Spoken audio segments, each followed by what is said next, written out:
Welcome to Product Marketing Alliance. We're home to everything a product marketer needs to learn, share, and succeed in their role. The definitive product marketing course, Product Marketing Core, is the perfect platform for experienced product marketers to broaden their existing knowledge, as well as educate newcomers beginning with their product marketing journey. Our community. We're home to more than 10,000 product marketers across the world, and every single day, tons of product marketing specific conversations go down. The community hasn't just been an absolute wealth of knowledge and answers, it's the place for constant inspiration. With a PMA membership plan, everything a product marketeer could possibly need is all in there, all in one place.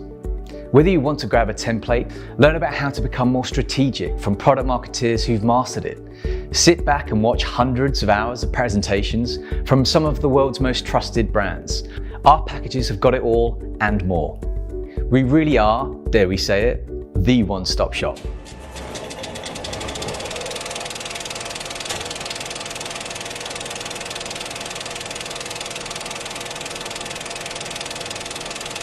Welcome everybody to our PMA session, Journeys into Product Marketing. My name is Sondren van Arreda and I'm going to be the moderator for today's session. I'm very excited. I'm with a lot of amazing talents that has come from an assortment of different backgrounds and experiences. Vanessa Thompson is with us, Angus, Helena, and they're all going to be speaking to kind of their journeys and their path into product marketing. And what was super interesting is coming out of the PMA report, State of Product Marketing Report 2020, we saw there is a lot of different product marketers coming from various realms of different backgrounds. 43% came from marketing, 12% came from product. Some people came from sales, from customer success, but there's this whole other bucket, almost 35% from this other bucket. So you have product marketers from different backgrounds and experiences coming into this role and doing really amazing things. Some titles I'll mention out right now I thought was super interesting. Validation engineer, flight attendant, designer, teaching assistant, events manager, a principal, US Navy submarine officer. So lots of different cool backgrounds for product marketers. So I want to introduce you to the panel here today, and I'll start with Vanessa to give a quick intro. Thank you so much for the intro. I'm really excited to be here and share my journey into product marketing. I kind of just stumbled into product marketing because I had a friend that said, hey, you would be really good at this based on your background. So to share kind of my story of my background, I'm originally from New Zealand, so that's probably the accent that you detect a little of.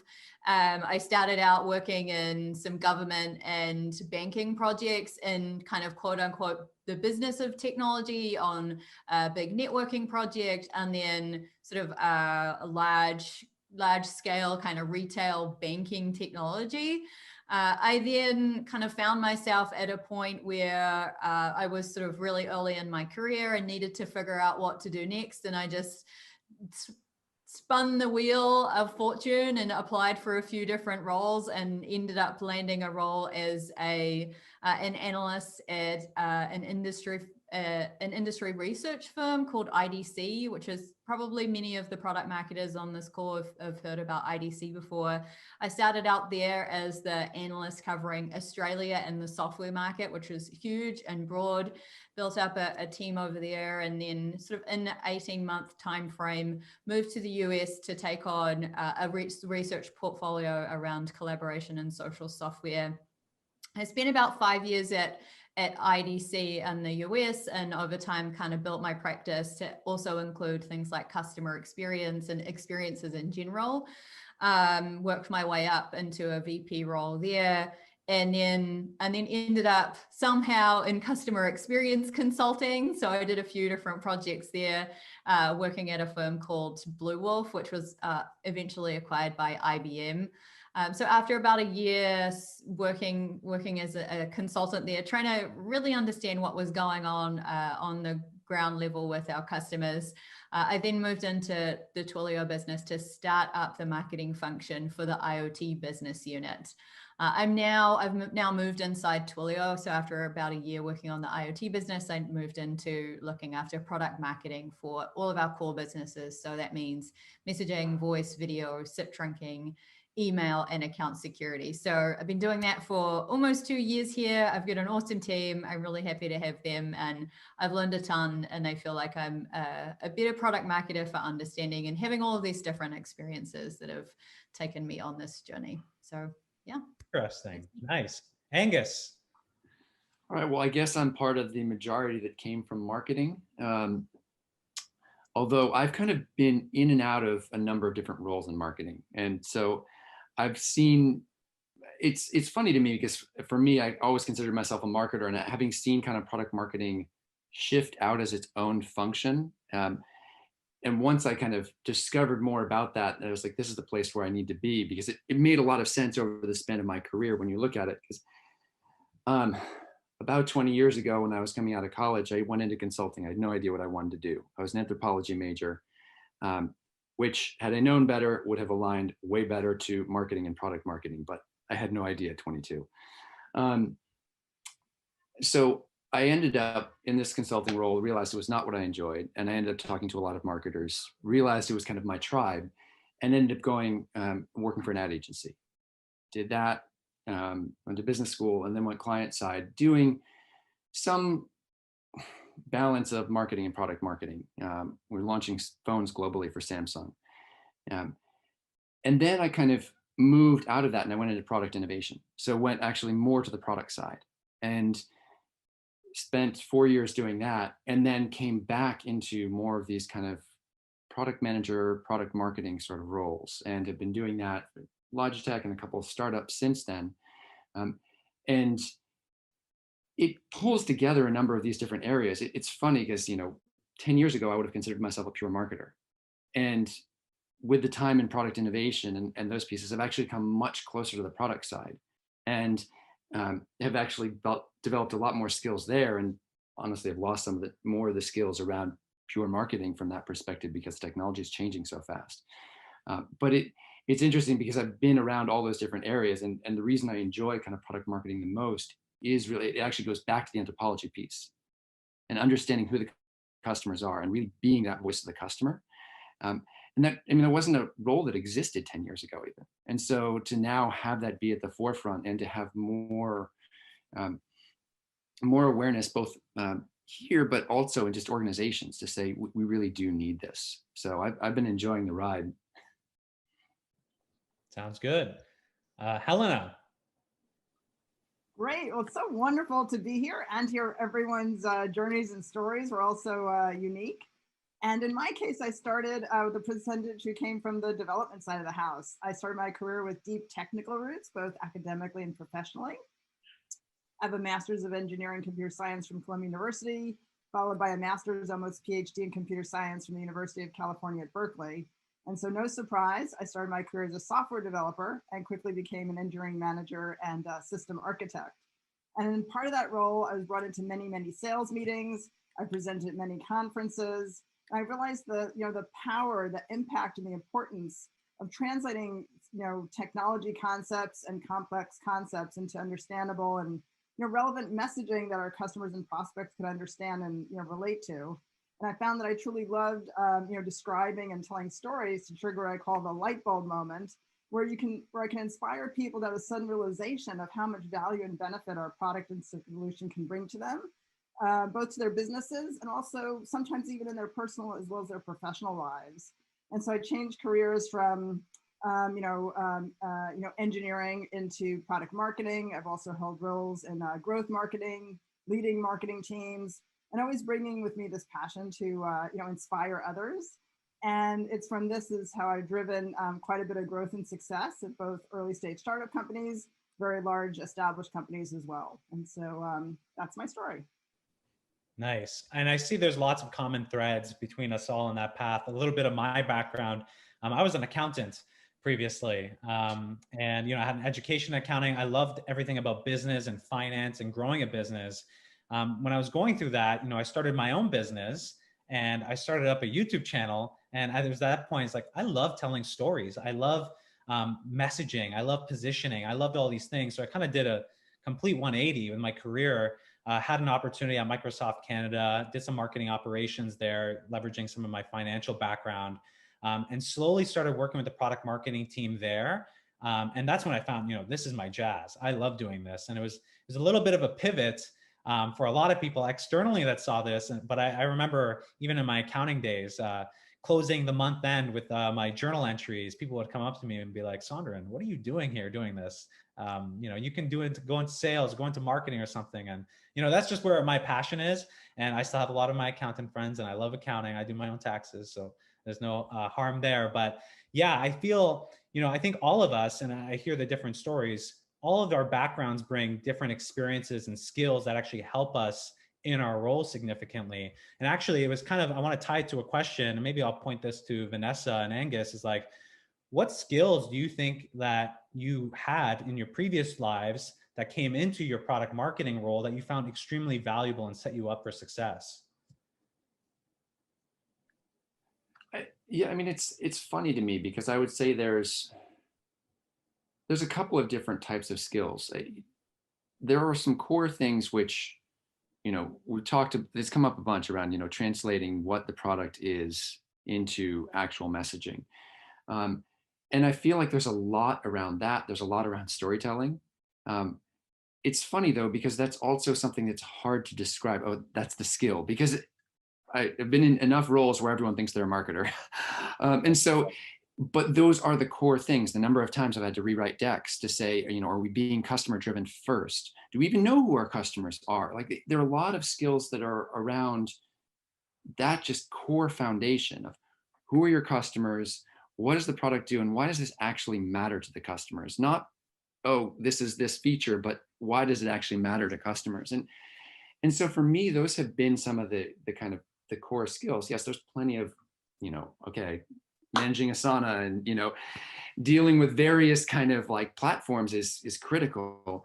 But then I find myself a lot of times in Google Docs, and it's just around like, are we creating the right story here? Are we creating the right level of content? And there's, I would say often that's 50 or 70% of my time is creating content, creating the right stories to drive something forward. And so, yes, a lot of that ties back to previous roles I had, if it's, okay, how are you working with the engineering team? Are you part of enough meetings so that you really understand what the product does, not just, at a cursory level?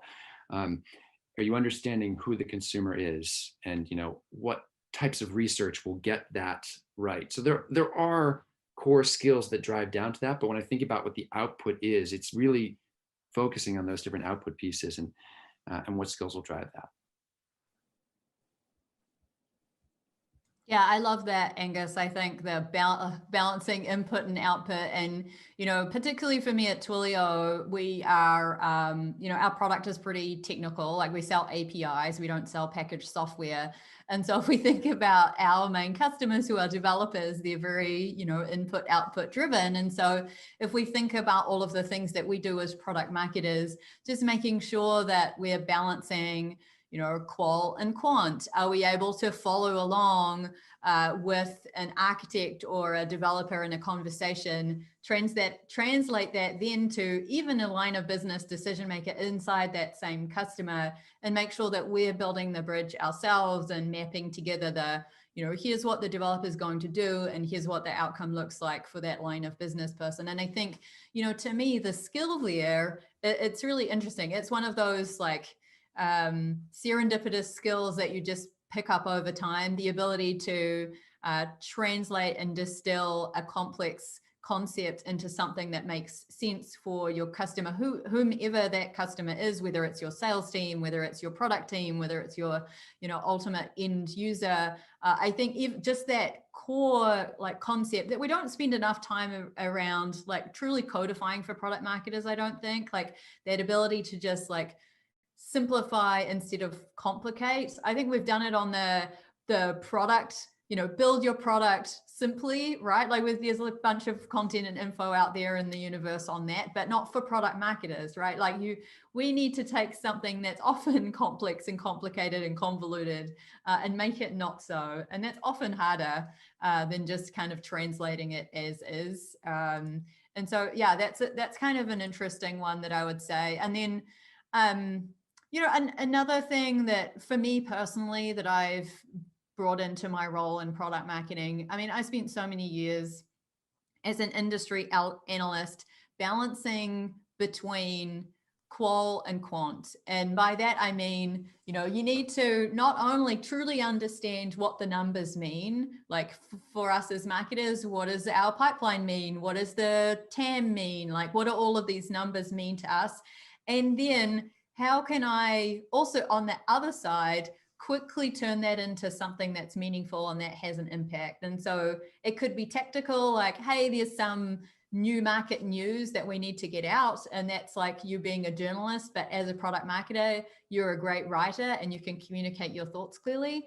But it also could be like, what is the macro thought leadership thing that we want to put out there, and what do we truly want to own as a business, and how do we kind of wrap our arms around that and make it work? And so I think there's definitely some common threads, as you said earlier, around some of the things that all of us have learned in our previous roles that help us be better product marketers.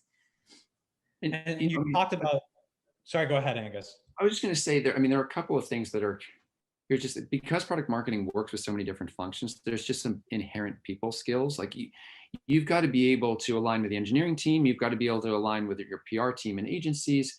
And so there's a lot around pulling those different pieces together, influencing without authority. Like there's just core kind of people skills from that side.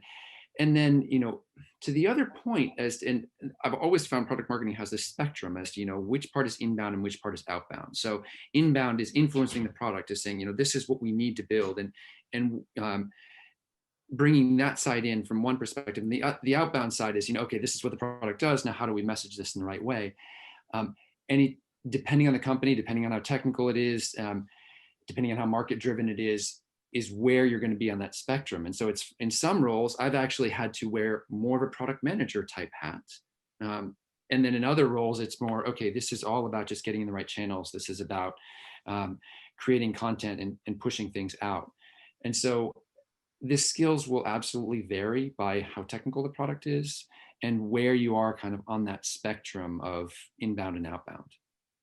Yeah, I completely agree with that. And I think, Vanessa was talking about maybe, and we saw almost 13% of product marketers came from product, right? And maybe because they have that deep understanding of maybe a more technical product and they end up shifting into product marketing, that makes sense. So there's that in terms of what the product is. But I also think another aspect that we need to think about is the maturity of the business.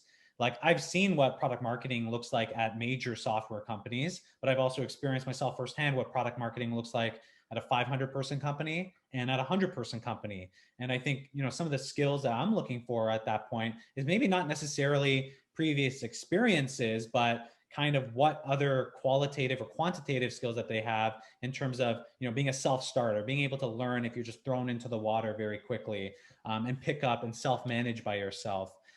Because we see, like, it's honestly astonishing to me that there is such a varied background of experiences for the people that come into this role, and it's super exciting. And Helena, you talked about hiring and building out teams. Like, what are those things? If it's not product oriented, maybe it's something that's very technical. You're not looking for someone that came out of product organization. What are those other things in their background are you looking for when hiring? I think a lot is very important, ranging from, and you briefly touched on this, someone who's adaptable, somebody who's a problem solver. We all, in product marketing, I think especially, we face new and different challenges every day, and we're solving either unique problems in a unique way, or there's some unique aspect. There's some way for all of us in our jobs, the problem has never been solved. This is not a cookie cutter mechanistic, position in the company. I think that the number one most important thing I look for is that every person has to be customer centric and customer focused. And I say both centric and focused because one is an outside in and the other is the the vice versa perspective. You got to be able to see through the lens of the customer. What do they need? What do they want? What do they care about? What type of messaging is going to resonate with them? You can't force on them, how awesome your product is. You got to speak to it and communicate in a way that's going to be meaningful and significant to them. And then also, as briefly touched on, more from that, outbound perspective to also, build your assets and your sales enablement training so it's relevant to them.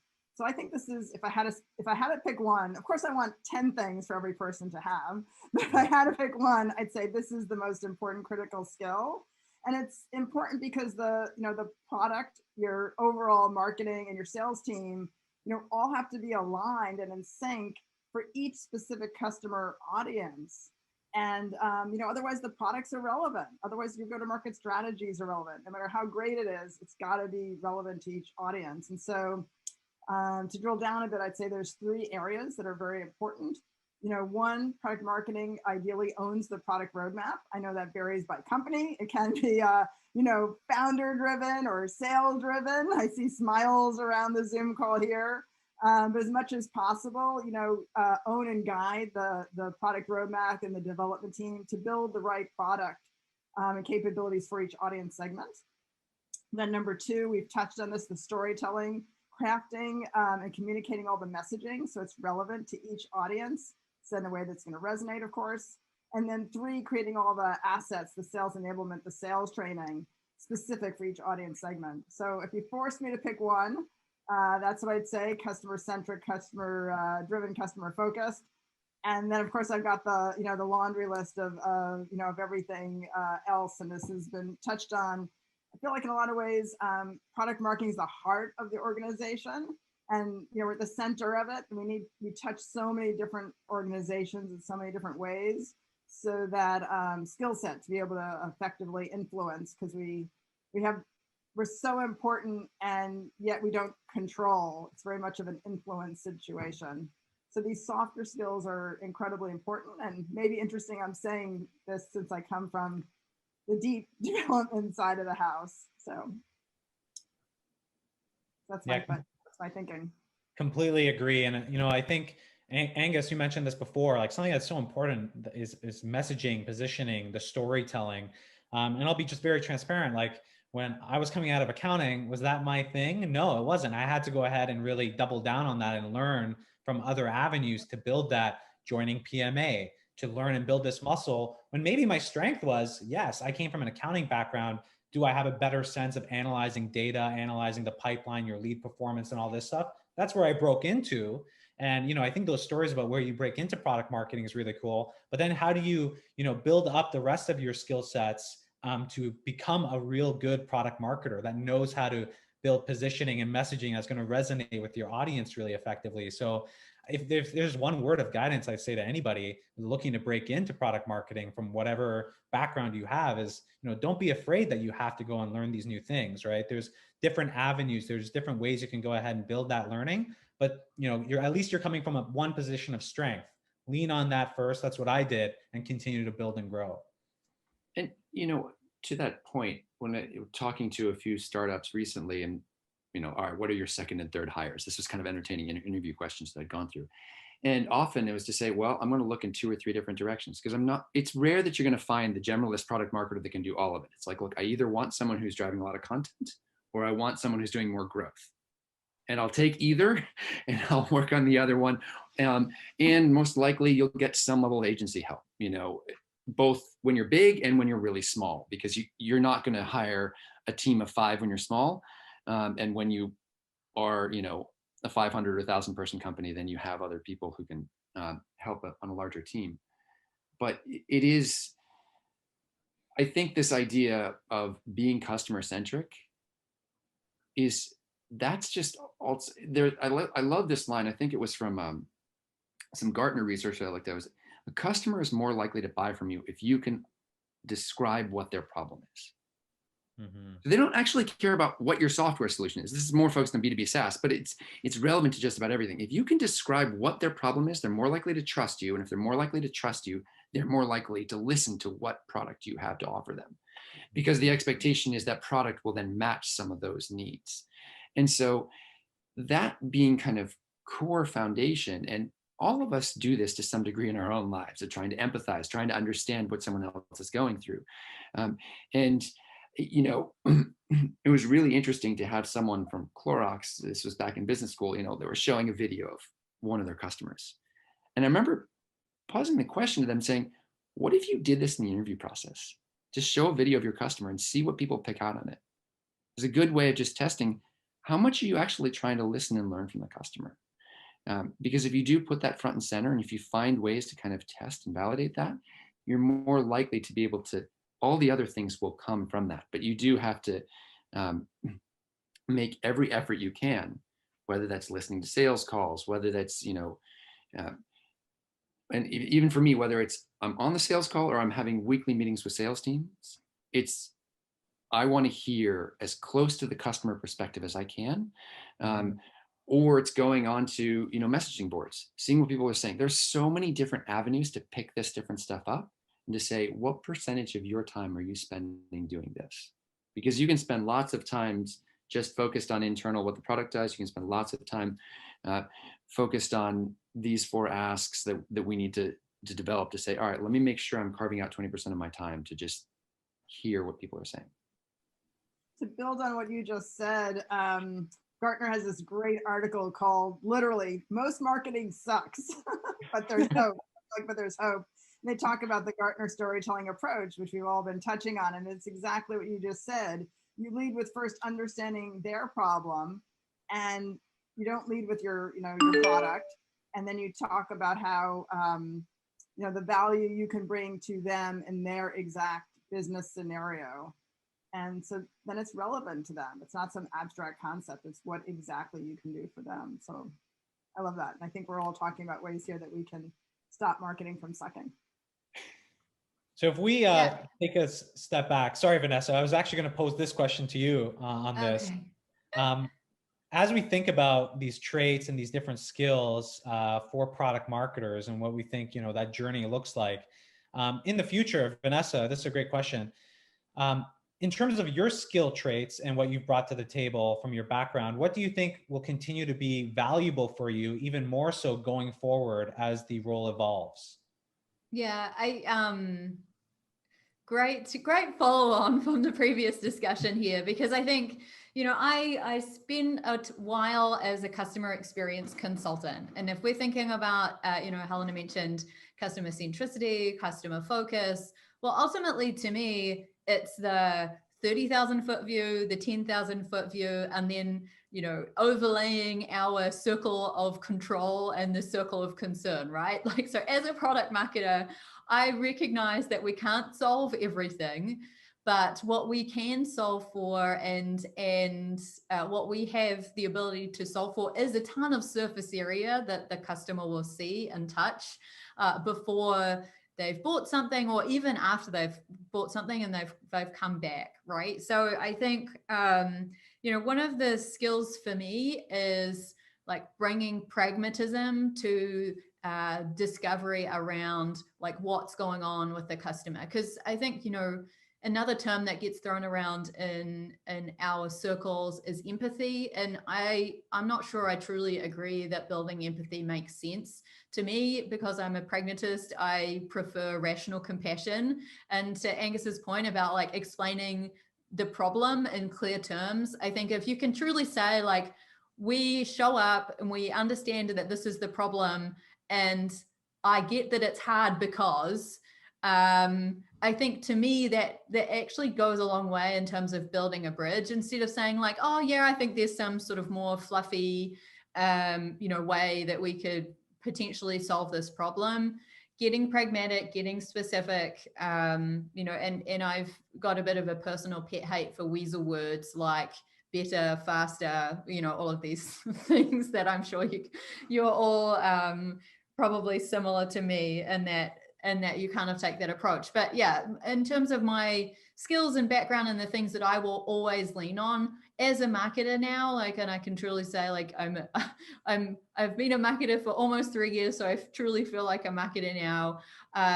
I will take that experience as a, CX consultant all the way through, and making sure that I'm truly representing customers in the right way, trying to build that kind of shared or like peer oriented value, right? Like things like customer stories we haven't touched on, or like customer references. Just saying like, hey, this is a logo and they use us isn't very helpful. If you can describe the problem in the context of another business, you instantly build a connection to like, hey, I know that brand, they had the same problem as me and they use this company. Wow, okay. So that's kind of another way to approach the problem there. And that's all kind of due to my experience in customer experience. Yeah. One thing that hasn't been talked on as much, but probably will become more important, is analytics. We talked a little about the quant and the qual, but even as you look at the customer journey, how well are we able to actually map and track these different things back? If a lot of the things we're talking about are understanding the customer to some degree, and a lot of that is a little more qual versus saying, how did our campaigns work? And are we comfortable with this? I mean, there was the joke back in the day, if 50% of my marketing budget is wasted, the problem is I don't know which 50%. We are getting better at analyzing, and I've watched this. I mean, that was kind of the start of my career, was much more in analytics, and I switched over. I didn't talk about that quite as much, but I actually was doing early days of web analytics and typing SQL queries in an Oracle database. That was my consulting role to start, was a lot of that. So I do think there's going to be more around that, and I keep waiting to see it kind of really improve, but I've seen kind of slow bits and pieces as marketing has become a little bit more technical and analytical.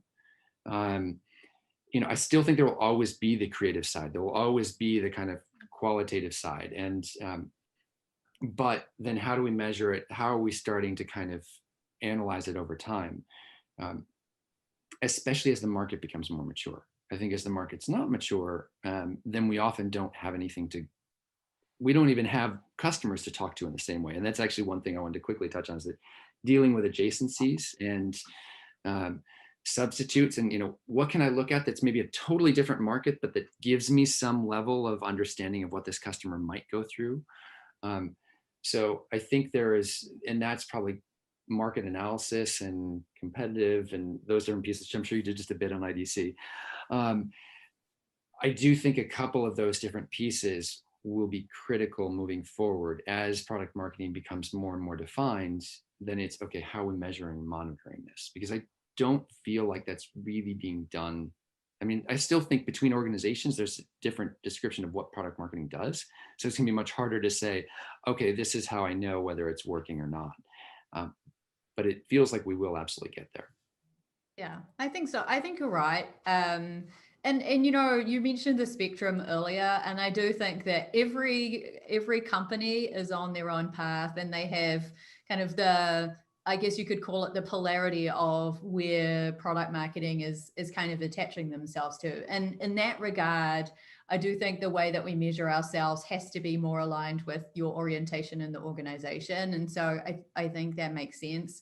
On the way that we analyze our spot in the universe, I think, from a full company or product perspective, there's a ton of interesting ways that you can do that now without just TAM data, and by using, some of the newer tools like G2 Crowd and like all of those kinds of things that help you build like a more fuller picture of what's going on and what the edges of one market look like versus another, or how do you create your own one that doesn't exist today. And I think that's a really interesting problem that we as product marketers can solve. And I think the other thing that's kind of more of an interest to me, and what I did when I was working as a customer experience consultant too, was we spent a ton of time doing journey analytics on like a client would come to us and say, hey, we have a problem with our funnel. People are dropping out here. We don't know why. Can you help us figure it out? And we would go and like map out the customer journey. And then we would try and model like what the impact to the business is and what the options for changing it were. And so what was interesting, when I first picked up my role, I found a problem like this that was going on in our business. And I kind of took the same approach. And instead of kind of circling around trying to figure out how to fix it, we just like found a single problem in our sign up flow, and we were like, okay, that's that's the problem, let's go fix that. And with some product marketing, we were able to solve a problem that we were kind of not really sure how to even start thinking about. And so I agree, Angus. I think that's is definitely something we should all keep in the back of our mind, like the model for measurement, whether we think it's the macro market model, like our percentage of market share, whether we think it's our percentage of, attribution to the pipeline, whether we think it's, I don't know, number of product features or even patents or something like that, right? Like it just truly depends on your company and where you think your alignment lies. Yeah. To jump into the conversation as well, I passionately agree. I've always been very data driven, and now that so much of the customer journey and also the everything that the sales team does, for instance, is online, is part of the whole part of a digital experience. It is so much easier to build a dashboard, which is something that I've been working on, to map the entire customer journey, to find friction, reduce friction. It's also fascinating not only to pick out the key performance indicators and key metrics, because if you look at it all, you're going to get overwhelmed. And then it's also interesting to drill down. You can really find areas that are broken and a lot of low-hanging fruit to fix to improve everything. So whether it's looking at website analytics, how much time are folks spending on the pages? Are they getting lost? Are they getting to the right content? Looking at data from your marketing automation systems, tools like HighSpot, you can see what sales is actually using. Love HighSpot. Yeah, can they give it a thumbs up, thumbs down? How much how much are they sharing it? How much are they presenting it?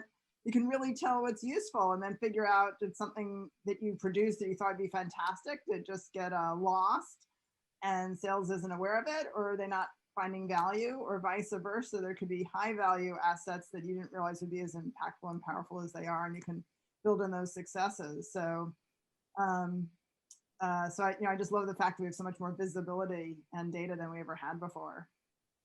Hearing you three speak about all this, you obviously see the trends, and when we see that state of the product marketing report, where all these people came from, you see the storytelling, that how important it is. People coming from a more direct marketing background.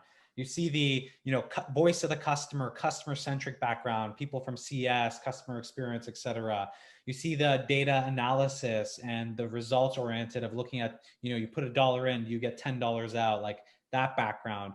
And I think that the fact that product marketers need to have this assortment of skill sets kind of speaks to why so many people come from these varied industries to come into product marketing, and they kind of start on that one and expand out into the others, which is really interesting. To wrap up this, I think this was a great conversation. Lots of different journeys to product marketing. I want to say thank you, Helena, Angus, Vanessa, for being on this panel. Really appreciated hearing your stories. Definitely reach out to us if you have any questions about the journeys, and we'd be happy to answer them. Thank you guys very much, and hope you guys enjoy the rest of the conference. Thank you.